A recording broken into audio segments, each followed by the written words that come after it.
Welcome to the Arsenal Report, and remember, make subscribe, then continue, enjoy your news. It began as whispers in the Spanish media, a flicker of gossip lost in the heat of summer transfer noise. But now, the story has exploded into the headlines across Europe.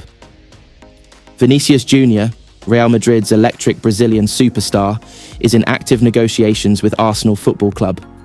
The Gunners, hungry for global stardom and silverware, are plotting a move that could shake the entire footballing world.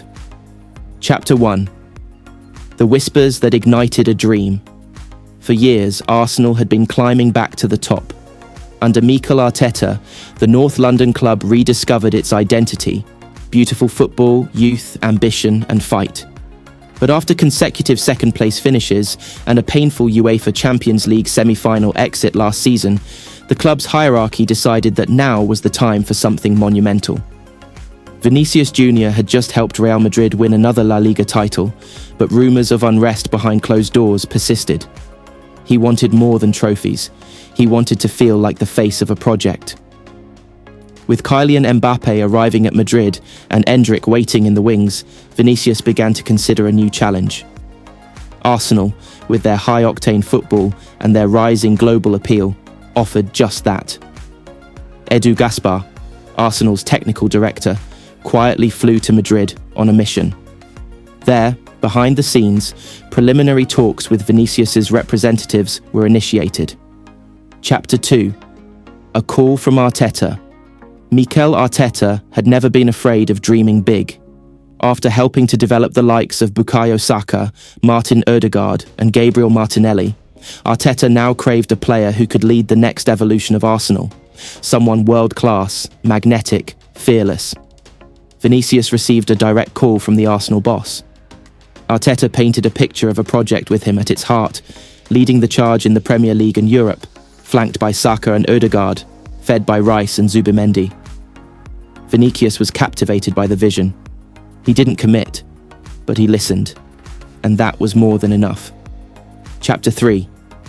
Behind-the-scenes negotiations. With the players' interest confirmed, the next step was the hardest: convincing Real Madrid. Florentino Perez had no intention of losing Vinícius easily. He was still a fan favourite, an elite winger, and a marketing icon. But Real Madrid's eyes were now on Kylian Mbappé as their franchise face. Edu and Arsenal offered a record-breaking package, rumoured to be in the region of £120 million, with performance-related add-ons and resale clauses. They also proposed a 5-year contract for Vinícius, making him the highest-paid player in Arsenal history. More importantly, they offered him the number 7 shirt and a guaranteed leadership role on and off the pitch. Madrid hesitated. Vinícius, though, made it clear, if the club couldn't guarantee him being the centrepiece of their future, he was open to starting a new legacy in London. Chapter 4. Fan frenzy and global reactions. The moment Fabrizio Romano tweeted, "Vinícius Júnior, open to Arsenal move. Talks ongoing, not at advanced stage yet," the football world erupted. Arsenal fans flooded social media. A Vini to Arsenal trended in 15 countries. Emirates Stadium was lit up in Brazilian colours during one of the pre-season tours. Young fans began buying customised kits with Vini 7 printed on the back, even before the transfer was done. Brazilian legends like Ronaldinho and Gilberto Silva praised the idea. Vinícius at Arsenal would be electric, they said. That team, that coach, and that city, it's a place where he can be a king. Chapter 5. What's next? As of now, negotiations are described as positive but delicate. Real Madrid won't sell cheaply, but they may not be able to stop a player who believes his destiny lies elsewhere.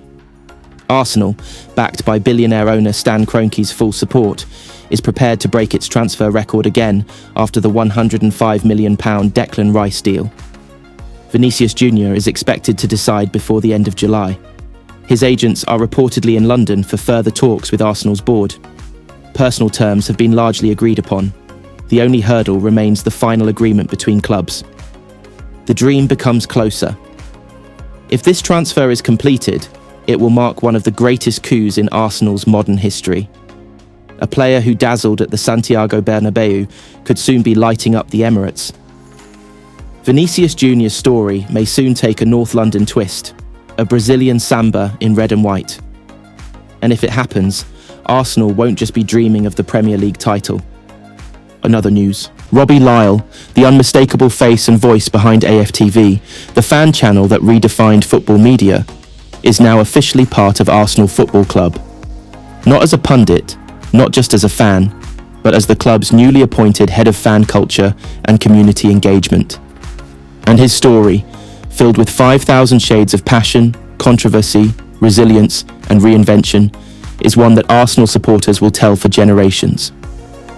Robbie's journey with Arsenal is older than AFTV itself. From the moment he stood on the North Bank as a young boy, scarf draped tight, his voice blending into the roar that rose to greet legends like Tony Adams, Thierry Henry, and Dennis Bergkamp, Robbie understood what football truly meant: connection. Long before he wielded a microphone, he was listening to the laughter, the complaints, the heartbreak, and the hope that dripped from every North London terrace. When he founded AFTV in 2012, no one imagined this one-time reggae radio host would disrupt football media so profoundly. But Robbie had one weapon others overlooked: authenticity. He didn't stand in the sterile press box. He stood with the fans, drenched by rain and raw emotion. Every Troops rant, every DT meltdown, every viral clip that spread across the globe was more than mere content. It was the pulse of the fan base, broadcast for all to see. And yet, with popularity came backlash. Arsenal's board, players, and even managers sometimes bristled at AFTV's unscripted honesty. Some saw Robbie as stirring up negativity, others hailed him as the only voice brave enough to challenge the club's complacency. Through it all, Robbie kept filming. He took the threats, the bans, the insults, and kept asking the same question: what did you make of the performance today? So how did this man, once seen as a thorn in the club's side, become its newest, boldest signing? It started behind the scenes. In recent seasons, Arsenal's board began to grasp the seismic shift happening in football fandom. The modern fan didn't want press statements, they wanted transparency. They didn't want corporate slogans, they wanted raw connection. And who better to deliver that than the man who had mastered the art? Negotiations were quiet at first. Edu Gaspar, always a visionary, invited Robbie for a confidential meeting at London Colney. There, they spoke not about tactics or lineups, but about what Arsenal's soul truly was. Robbie explained how thousands of fans, from Islington to Indonesia, yearned for a deeper bond with their club. Edu listened, then smiled. The seed was planted. Now, as head of fan culture and community engagement, Robbie Lyle's mission is simple yet monumental: rebuild trust between Arsenal and its global fan base. He will lead new supporter forums, host behind-the-scenes documentaries, and even launch an official fan matchday show inside the Emirates, where real supporters can share their views uncensored. No more corporate gloss, just honest, passionate voices. Players, too, have welcomed him. Bukayo Saka, the new club captain, called Robbie's arrival a win for the people who love this badge the most. Mikel Arteta, once wary of fan media, now sees the power of authenticity.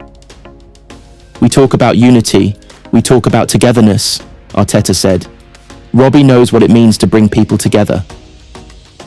Already, changes are visible.